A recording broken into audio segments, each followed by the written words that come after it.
तो चलिए सबसे पहले हम बात करते हैं प्याज। प्याज की बढ़ती कीमतों ने आपके किचन का जो बजट है उसको बिगाड़ा है, इसमें तो कोई दो राय नहीं है। लेकिन अब आपके लिए थोड़ी राहत की खबर है। दिल्ली एनसीआर में अब सरकारी एजेंसियों की तरफ से प्याज महज 35 रुपये किलो की दर पर बेचा जा रहा है। प्याज की बढ़ती कीमतों के बीच केंद्र सरकार ने अपना बफर स्टॉक से प्याज निकालकर सस्ती दर पर बेचने की शुरुआत कर दी है।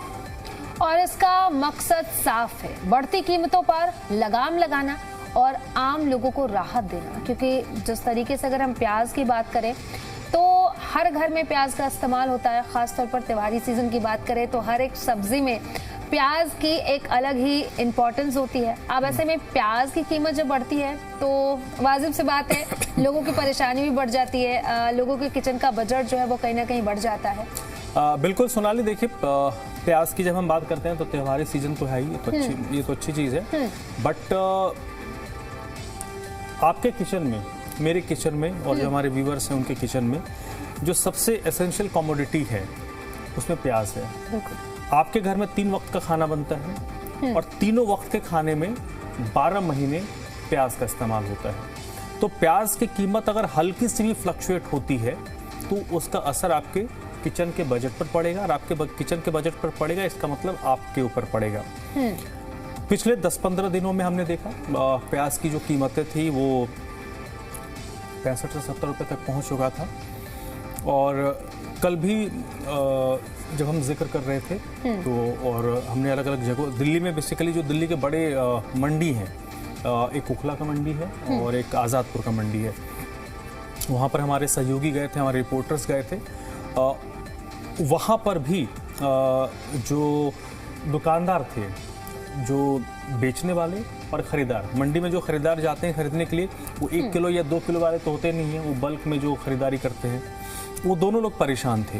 परेशान इसलिए थे क्योंकि रेट जब अचानक से बढ़ा उसका नुकसान ये हुआ थोक के विक्रेताओं को कि जो लोग पहले 50 किलो लेते थे अब वो 25 किलो ले रहा है, तो उसकी खपत वो कम खरीदारी कर रहा है। तो जो बड़े कारोबारी है उससे उनको नुकसान हुआ। दूसरा ये हुआ कि मैं अगर एक बार में जाता हूँ, एक सप्ताह के लिए अगर 5 किलो प्याज खरीदता हूँ तो हमने इसको कट डाउन करके 3 किलो कर दिया या 2 किलो, हर जगह पर हुआ।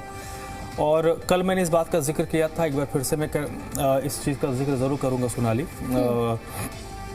दिल्ली बीजेपी के एक नेता से मेरी बात हो रही थी, वो पूर्व 2 टर्म के विधायक हैं। उन्होंने कहा कि मैंने उनको बस इसे थोड़ा छेड़ने के मोड पे कह दिया था कि भाई साहब आप लोग तो प्याज के आंसू रुलवा रहे हो। तो उन्होंने कहा कि भाई ऐसा है, प्याज के आंसू क्या होते हैं ये हमसे बेहतर कोई नहीं जानता। दिल्ली में और भारत में ऐसा एक बार हुआ है जब प्याज की बढ़ती कीमतों को लेकर कोई सरकार गिरी है, और वो सरकार दिल्ली की थी, भारतीय जनता पार्टी की थी 27 साल पहले। तो उनका ये कहना था कि हमें पता है कि हमारी सरकार इसी प्याज की बढ़ती कीमतों के कारण जा चुकी है, तो आप इस चीज़ के लिए बेफिक्र रहिए कि हम आउट ऑफ मतलब बेतहाशा कीमत बढ़ जाए, ऐसा हम होने नहीं देंगे। सेंटर में हमारी सरकार है, स्टेट में हमारी सरकार है, तो हम उसकी व्यवस्था करेंगे।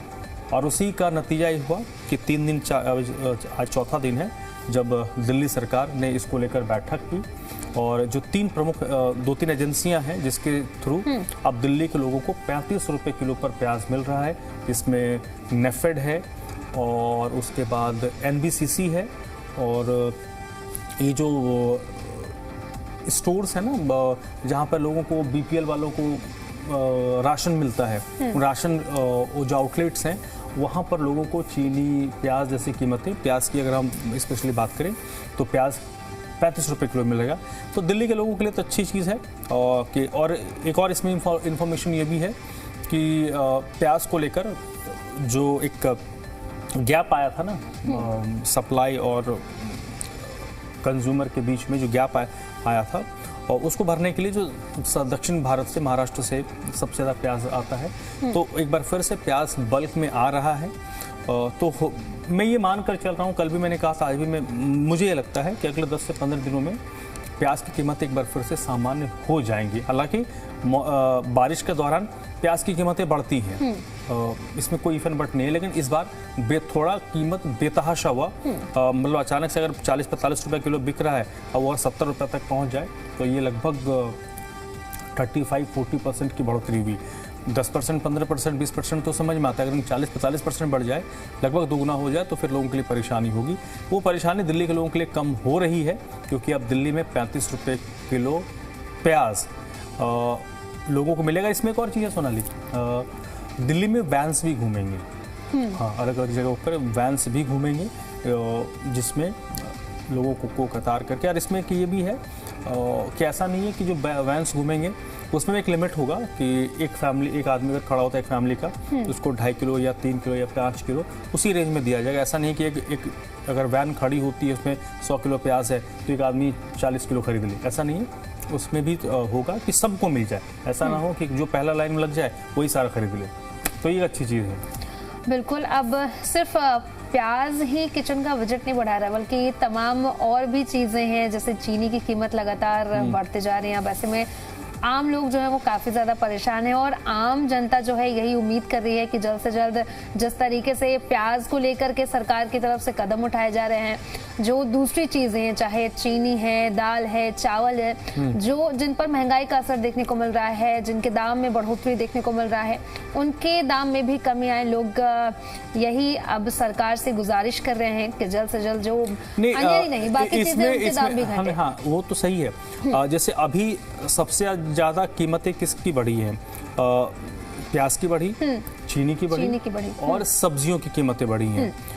मिड मॉनसून, जब मॉनसून अपना आधा सफ़र तय कर लेता है, अब मॉनसून मान के चलो आपकी 15 दिन 20 दिन का ही है, उसके बाद फिर डाउनफॉल शुरू हो जाएगा सितंबर के महीने में। तकनीकी तौर पे आप कह सकते हो कि मॉनसून अब बहुत कम बचा है, और लगभग 65-70% मॉनसून हो गया है। तो इस दौरान सब्जियां महंगी होती हैं, क्योंकि बारिश से फसल खराब होती है, तो सब्जियों की कीमतें बढ़ती हैं। दूसरा ये होता है कि जो ट्रांसपोर्टेशन होता है, जैसे उत्तराखंड से, हिमाचल प्रदेश से बहुत सारी सब्जियां आती हैं, तो सड़कें वहाँ पर टूट गई हैं, तो जो फसल है वो आ नहीं पा रही है। कई जगहों पर पुल पुलिया डूब गए, ट्रेन की पटरियाँ बह गई, तो जो ट्रांसपोर्टेशन होता है वो हो नहीं पाता है। तो मॉनसून के दौरान सब्जियों की कीमतें हर साल बढ़ती हैं, इसमें कोई, ये जो हमारे व्यूअर्स हैं उनको पता होगा कि बढ़ती हैं। लेकिन एक होता है बढ़ना, सामान्य बढ़ना, एक होता है आउट ऑफ द बॉक्स जाके बढ़ोतरी। तो ये आउट ऑफ द बॉक्स वाली बढ़ोतरी इस बार चीनी में और प्याज में इसीलिए सरकार के भी कान खड़े हो गए। आपने देखा होगा ना कि प्याज की कीमतें जब बढ़ी, 2-4 दिन हल्ला गुल्ला हुआ, तो मुख्यमंत्री को आपात बैठक करनी पड़ी। उसके बाद फिर तय किया गया कि कैसे हम आम लोगों को राहत दें, तो राहत दे दिया गया है, और 35 रुपये किलो दिल्ली के लोगों को प्याज मिलेगा। ये तो एक अच्छी चीज़ है, क्योंकि प्याज, मैंने जो शुरू में ही कहा, एक बेसिक कमोडिटी है। 3 वक्त खाना बनता है, तो तीनों वक्त आपको प्याज तो चाहिए ही चाहिए। बिल्कुल, अब सरकार की तरफ से एक लिस्ट भी जारी की गई है, उसके बारे में बता देते हैं। देखिए, NCCF के 9 आउटलेट्स हैं और 40 मोबाइल वैन्स हैं। NAFED की बात करें तो 13 आउटलेट्स हैं और 50 मोबाइल वैन्स के जरिए प्याज उपलब्ध कराया जा रहा है, जबकि करीब 100 केंद्रीय भंडार आउटलेट्स को भी इस व्यवस्था में शामिल किया जाएगा। अब सवाल यहाँ पर ये उठता है कि आखिर ये प्याज जो है आखिर महंगा क्यों हो रहा है, और आखिर लोगों को क्यों इतनी परेशानी हो रही है। देखिए, पिछले कुछ दिनों में प्याज की रिटेल प्राइस में बढ़ोतरी देखने को मिली, और ऐसे समय में जब त्योहारों का सीजन भी करीब है, प्याज की कीमतों का बढ़ना सीधे तौर पर लोगों के घर के मंथली बजट पर असर डाल सकता है। अब इसको लेकर के सरकार का ये कहना है कि देश में प्याज की अवेलेबिलिटी को लेकर कोई बड़ी कमी नहीं है, लेकिन सीजनल प्राइस प्रेशर, जिस तरीके से धर्म ने भी अभी जिक्र किया कि सीजनल प्राइस प्रेशर होता है, वो कम करना, और साथ ही साथ बाजार में पर्याप्त सप्लाई बनाने के लिए सरकार ने ये टारगेटेड इंटरवेंशन शुरू किया है। अब बफर स्टॉक की अगर बात कर लेते हैं, देखिए, आप समझते हैं कि क्या है। सरकार जरूरत के समय में बाजार में सप्लाई बनाए रखने के लिए कुछ मात्रा में प्याज का बफर स्टॉक रखती है। जब कीमतों में अचानक बढ़ोतरी होती है तो इसी स्टॉक का इस्तेमाल करके बाजार में प्याज उतारा जाता है और इस बार भी सरकार ने इसी बफर स्टॉक से प्याज निकालकर दिल्ली एनसीआर में 35 रुपए प्रति किलो की दर से बेचने का फैसला किया। और मुझे लगता है कि अब जो आम जनता है दिल्ली एनसीआर के और आसपास के एनसीआर नहीं, ये दिल्ली वालों के लिए है। दिल्ली वालों के लिए है। हाँ। लेकिन अब लोग तो ये सोचेंगे ना कि जहाँ पर सस्ता प्याज मिले वहां तक हमारी भी पहुंच रहे। हाँ, अब इसमें ये है ना कि जो एनसीआर का आदमी है वो अगर दिल्ली में उसका वो दिल्ली ऑफिस जाता है या दिल्ली कामकाज के लिए जाता है और अगर आपकी अच्छी किस्मत है और कहीं पे वैन घूम रहा है तो खड़े तो ऐसा तो है नहीं कि वो आधार कार्ड देख के ही आपको दिया कोई देगा। तो अगर आपकी किस्मत है, अगर आप उत्तर प्रदेश के हैं, हरियाणा के हैं और आप दिल्ली कामकाज के लिए गए हैं, कहीं वैन आपको दिख जाए तो आप भी लाइन में खड़े हो जाइए, तो वहाँ भी आपको 5 किलो मिल जाएगा। ये एक अच्छी चीज़ है उन लोगों के लिए। चलिए अब इसी के साथ खबरों में आगे बढ़ते हैं। आगे की जो अपडेट है वो भी हम आपको दे देते हैं। देखिए, दिल्ली सरकार का बड़ा फैसला सामने आया है। जो रिहायशी इलाकों में जो डार्क स्टोर्स होते हैं, यानी कि जो 10 मिनट में डिलीवरी वाले ऐप्स हैं, चाहे जोमेटो, स्विगी या फिर जो अदर्स ऐप है उनकी बात कर ले तो वो सिर्फ 10 मिनट में पहुंचाते हैं, लेकिन उनका जो डार्क स्टोर जो स्टोर है वो रिहायशी इलाके में होता है। अब ऐसे में लोगों की परेशानी उसकी वजह से बढ़ जाती है क्योंकि ट्रैफिक जाम की स्थिति बनती है। तो देखिए, अगर आप दिल्ली में रहते हैं और घर बैठे कुछ ही मिनटों में ग्रोसरी या फिर रोजमर्रा का सामान मंगाते हैं तो खबर आपके लिए बेहद जरूरी है।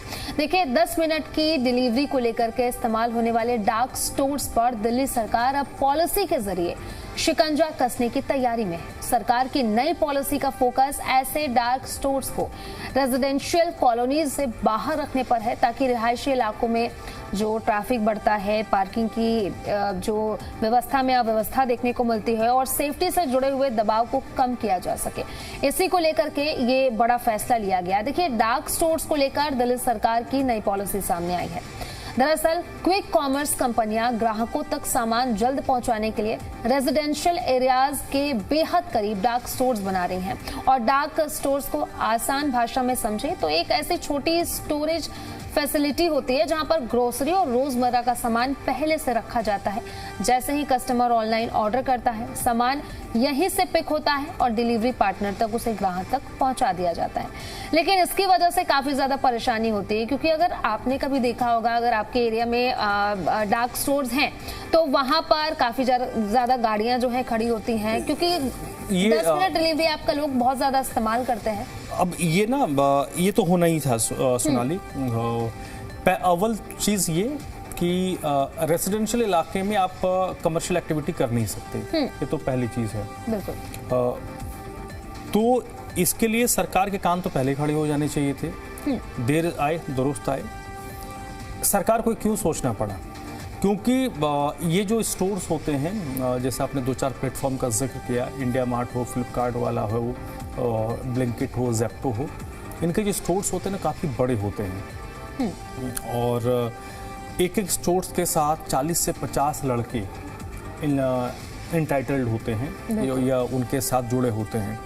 अब 50 लड़के हैं तो उनके लिए 50 बाइक्स हैं जो स्टोर के सामने खड़ी होती है। आपने ऑर्डर किया, उसके सिस्टम में आया, तुरंत किसी एक लड़के को वो जॉब असाइन हुआ, वो फिर ऑर्डर पिक करेगा, पहुंचाएगा, निकलेगा, तब तक कोई दूसरा आएगा जाएगा। ये तो चलिए बाइक वाली बात हो गई। बड़ा स्टोर है, आप चावल भी मंगवाते हैं, आप आटा भी मंगवाते हैं, आप दूध भी मंगवाते हैं, आप चीनी भी मंगवाते हैं, आप सब्जी भी मंगवाते हैं। तो ये जो डार्क स्टोर है, एक तरीके से बड़ा आप जो रिटेल स्टोर्स होते हैं, आपके बड़ी जो दुकानें आम बोलचाल की भाषा में, आपके यहाँ पे जो बड़ी दुकानें होती हैं जहाँ सब कुछ मिलता है, अब उनके पास वो बड़ी गाड़ियाँ आ रही हैं। अब अगर आपने 5 किलो चावल या 5 किलो आटा ऑर्डर कर दिया तो वो तो जब आटा या चावल वो मंगवाएगा तो ऑब्वियस सी बात है वो ट्रक से ही आएगा। एक बार में कम से कम कुछ नहीं तो वो 400-500 किलो आटा मंगवाएगा, 400-500 किलो चावल मंगवाएगा, तो उसके लिए बड़ी गाड़ियाँ आएंगी। और दिल्ली में आपको पता है कि गलियाँ संकरी हैं, जगह कम है, लोग ज़्यादा हैं, गाड़ियाँ ज़्यादा हैं। अब एक ट्रक अगर कहीं पर लग गया, अब उससे सामान अनलोड हो रहा है, तो उस गली में या उस सड़क पर ट्रैफिक लगेगा, हर आम आदमी परेशान होगा। नियम ये भी कहता है कि कई इस तरीके की जगहों पर आप लोडिंग अनलोडिंग का जो काम होता है वो रात के वक्त में करना चाहिए, लेकिन ये सिर्फ बोलने के लिए है, प्रैक्टिकली ये संभव नहीं है। बिल्कुल। जब आप 24 घंटे ऑर्डर, आप रात को 2 बजे भी ऑर्डर कर रहे हो, आपके पास वो ऑर्डर आपका आ रहा है, तो वो जो भी स्टोर है वो उसकी तो कोशिश होगी ना कि उसके पास माल शॉर्टेज ना हो। उसके पास जैसे दूध जैसे जो चीज़ हो गई, आपने अगर गौर किया होगा रात को 10, 11, 12 बजे के बाद आपको दूध आउट स्टॉक दिखाता होगा, दूध नहीं है क्योंकि वो अर्ली मॉर्निंग आता है। लेकिन उसके अलावा जो बाकी चीज़ें हैं, आटा हो गया, दाल चावल चीनी मसाले जो भी हैं, ये तो 24 घंटे आपके लिए अवेलेबल होता है, ये आउट स्टॉक नहीं होता। तो कोई भी स्टोर ये नहीं चाहेगा कि उसके पास, क्योंकि अगर आपको 10 सामान मंगाना है, 5 सामान आपका, अगर 5 सामान अवेलेबल है, 5 सामान अवेलेबल नहीं है, तो आप क्या करोगे, सीधे स्विच करके दूसरे प्लेटफॉर्म पे चले जाओगे जहां आपको 10 सामान एक जगह पर मिले। तो ये जो डार्क स्टोर्स हैं, जो ऑनलाइन ऐप्स हैं, इनकी कोशिश होती है कि कोई एक सामान के लिए हमारा जो कस्टमर है ना वो दूसरे प्लेटफॉर्म की तरफ मूव ना करे। इसलिए उनकी कोशिश होती है कि हर वो चीज़, हालांकि दूध ब्रेड जैसी जो चीज़ें हैं ये तो आप रात के टाइम आउट स्टॉक हो जाता है, लेकिन बाकी जो चीज़ें होती हैं वो चाहते हैं कि अवेलेबिलिटी 24/7 रहे। इसलिए दिल्ली सरकार ने ये अच्छा फैसला किया। हालांकि इसका एक रिपरकशन क्या होगा ना कि आपके पास जो 10 मिनट में आता था, अब अगर वो दूर होंगी तो अब आपको आधा घंटा वेट करना पड़ेगा, 40 मिनट वेट करना पड़ेगा। वो 10 मिनट वाला मसला नहीं है, क्योंकि दिल्ली में जब ट्रैफिक लगता है तो कई बार तो 2 किलोमीटर का सफ़र तय करने में बाइक वालों को भी 2 घंटे लग जाते हैं। तो ये एक दिक्कत होगी कि अगर वो आपके घर के आसपास है तो आपको 10 मिनट में मिल जा रहा है, लेकिन अगर दूर है, अगर वो दूर चला जाता है तो फिर आपको 10 मिनट में डिलीवरी मुश्किल होगा। बिल्कुल। अब ऐसे में जो लोग हैं, वहाँ के स्थानीय लोग हैं, उनकी परेशानी बढ़ जाती है और उसी को लेकर के अब सरकार जो है वो कदम उठाने वाली, अब देखने वाली बात होगी कि उसका इम्प्लीमेंटेशन कब तक होता है और लोगों की परेशानी जो है वो कब दूर होती है। इसके साथ अब खबरों में आगे बढ़ते हैं। अब दिल्ली यूनिवर्सिटी को लेकर के, एडमिशन को लेकर के बड़ा अपडेट है, वो हम आपको बता देते हैं। देखिए, अगर आपने 4 साल की अंडर ग्रेजुएट डिग्री पूरी कर ली है और अब आगे रिसर्च फील्ड में अपना करियर बनाना चाहते हैं, तो आपके लिए दिल्ली यूनिवर्सिटी से जुड़ी हुई बड़ी जानकारी है। दिल्ली यूनिवर्सिटी यानी कि डीयू ने 4 साल की यूजी डिग्री पूरी करने वाले स्टूडेंट्स के लिए पीएचडी एडमिशन का रास्ता खोल दिया है। यानी कि अब ऐसे स्टूडेंट्स भी यूनिवर्सिटी के पीएचडी प्रोग्राम में एडमिशन के लिए अप्लाई कर सकते हैं जो 4 साल का अंडर ग्रेजुएट प्रोग्राम पूरा कर चुके हैं। 6 सितंबर तक अप्लाई कर सकते हैं इसके लिए। देखिए, सबसे पहले बात कर लेते हैं तारीख की। तो 6 सितंबर, आप 6 सितंबर तक इसके लिए अप्लाई कर सकते हैं और साथ ही साथ पीएचडी एडमिशन के लिए एप्लीकेशन करने की जो लास्ट डेट है 6 सितंबर, यानी कि लास्ट डेट का आप इंतजार मत कीजिए, क्योंकि धर्म हमारे साथ तो कई बार ऐसा होता है कि हम लास्ट डेट का इंतजार करते हैं और लास्ट डेट का इंतजार करते ही रह जाते हैं और वो लास्ट डेट फिर कभी नहीं आता। कभी आपके साथ ऐसा हुआ है? नहीं, अमर में इस फॉर्म भरने वाले काम मैंने बहुत कम किया है, इसलिए लास्ट डेट हुआ नहीं। बट ये होता है कि आम बोलचाल की भाषा में हम कहते हैं ना कि स्टेशन के पास जिसका घर होता है ट्रेन उसी की छूटती है। हाँ। जो दूर वाला है वो तो पहले व्यवस्था करके रखता है कि भैया 10 बजे ट्रेन है तो 9 बजे ही प्लेटफॉर्म पे बैठ जाता है, लेकिन जिसका घर नज़दीक होता है बोलता है अब मैं तो 9:50 में निकलूंगा। कई बार उससे ऊपर नीचे होता है, इसलिए आम बोलचाल में कहते हैं ना कि जिसका घर स्टेशन के पास है उसकी ट्रेन छूटती है। तो बिल्कुल अंडर ग्रेजुएट के बाद जो पीएचडी करने वाले हैं उनके लिए ये अच्छा मौका है।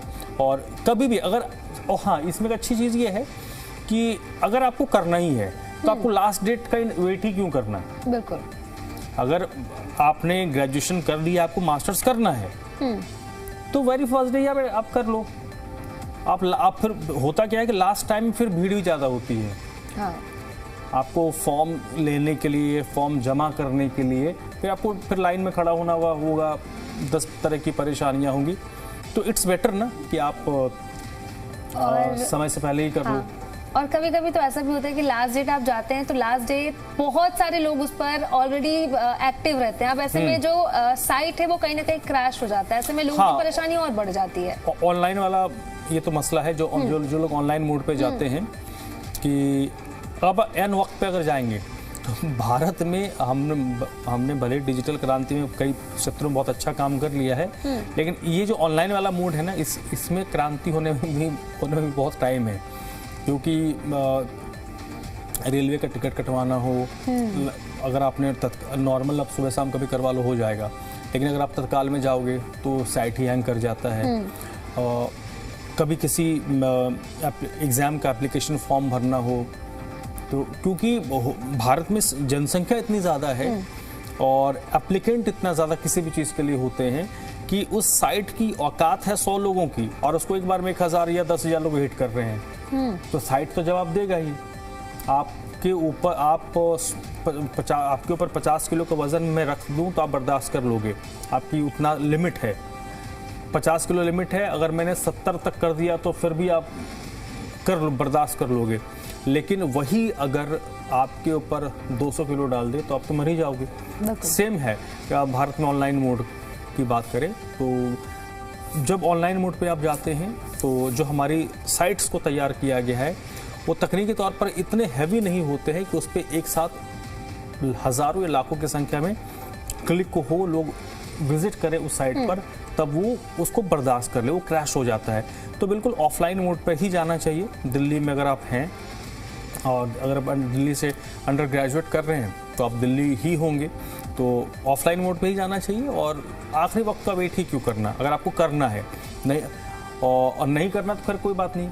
इसमें एक और चीज़ होती है कि कई लोग 2-4 जगह भी ट्राई करते हैं कि यहाँ भी अगर PhD करना है, DU में नहीं होगा तो कहीं और कर लेते हैं, वहाँ नहीं करना तो कहीं और कर लेते हैं।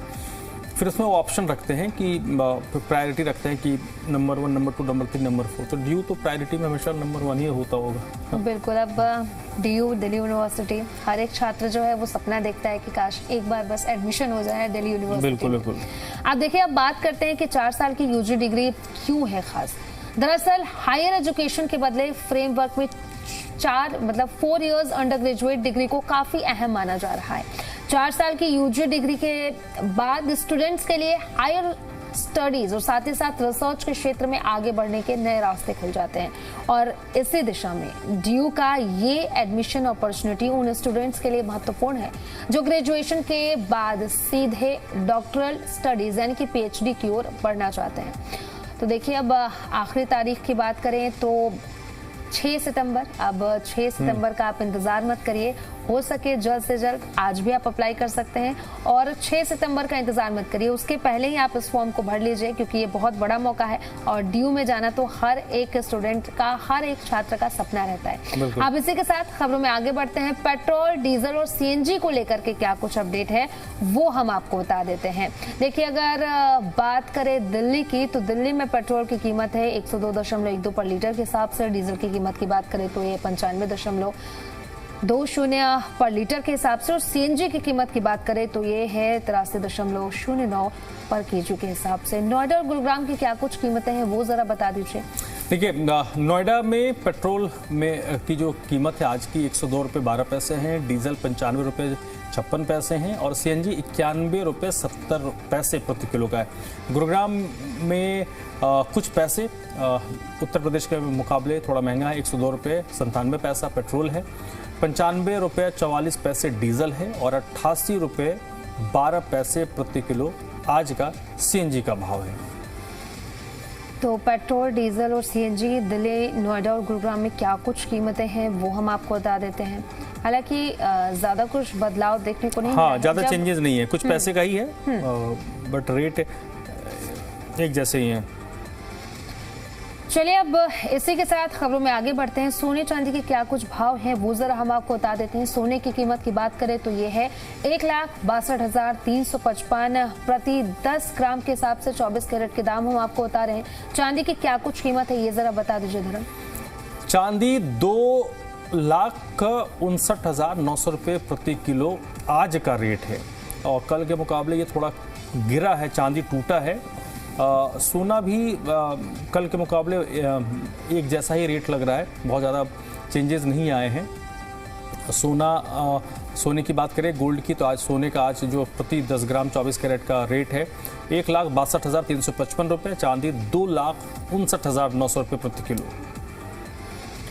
तो सोने चांदी के रेट हम आपको बता रहे हैं। मुझे लगता है कि गोल्ड की जो प्राइस है पिछले अगर 10 दिनों की बात करें तो उसमें बढ़ोतरी देखने को मिली है, क्योंकि 10 दिन पहले जहां पर सोना जो है 1,45,000 के आसपास चल रहा था, लेकिन आज की डेट में 1,62,000 के आसपास चल रहा है, यानी कि बढ़ोतरी तो देखने को मिल रही है।